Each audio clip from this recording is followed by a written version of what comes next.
Il est venu pour accomplir le dessein de Dieu et tout ce qui est contenu dans la loi et qu'elle exigeait de l'homme. Le Seigneur Jésus l'a accompli pour nous, ayant répondu en tout point aux exigences de la nature divine. Paul rappelle dans l'Épître aux Romains, chapitre 3, verset 23, « Tous ont péché et sont privés de la gloire de Dieu. » Qu'est-ce que la gloire de Dieu? La gloire est l'expression parfaite de la nature de Dieu. Christ est venu pour nous amener à la gloire, à la ressemblance du Fils de Dieu. En se présentant au Jourdain pour être baptisé, il venait dans un but bien précis. Tout d'abord, il nous a rachetés par la mort expiatoire à la croix. La parole de Dieu mentionne deux choses, la mer Rouge et le Jourdain. Le Seigneur n'est pas allé à la mer Rouge, mais au Jourdain. Pourquoi? La mer Rouge nous parle du pardon de nos péchés. Tous nos péchés sont au fond de la mer. C'est le côté de la justification par la foi.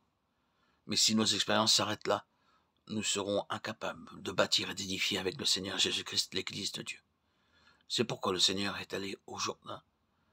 Par le livre de Josué, nous savons ce que signifie le Jourdain. La première génération sortie d'Égypte n'est pas entrée dans le pays promis, mais périt dans le désert, bien que rachetée et délivrée d'Égypte. Elle ne fut jamais amenée sur une base céleste à cause de son incrédulité. La base céleste signifie la marche par la foi. Ce fut donc la seconde génération qui entra en Canaan, et pour y entrer, ils durent passer le Jourdain.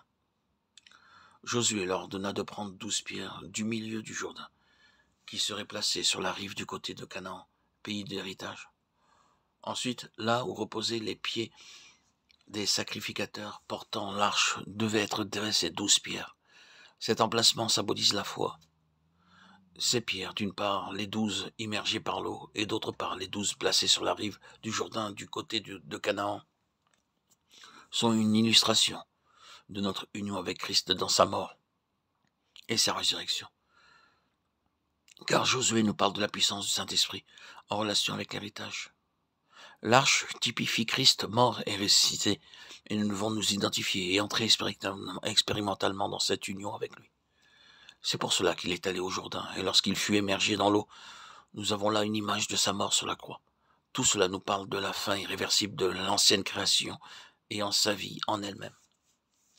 Selon le verset 16 de Matthieu 3, dès que Jésus a été baptisé, il sortit de l'eau, et voici les cieux s'ouvrir, et il vit l'Esprit de Dieu descendre comme une colombe et venir sur lui.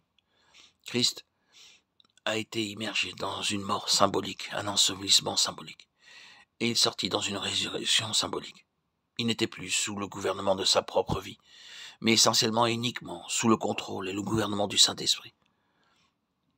Les cieux qui s'ouvrirent parlent de l'onction. Le Saint-Esprit le prit en charge et le conduisit. Ce qui est vrai de lui doit être vrai de chacun d'entre nous.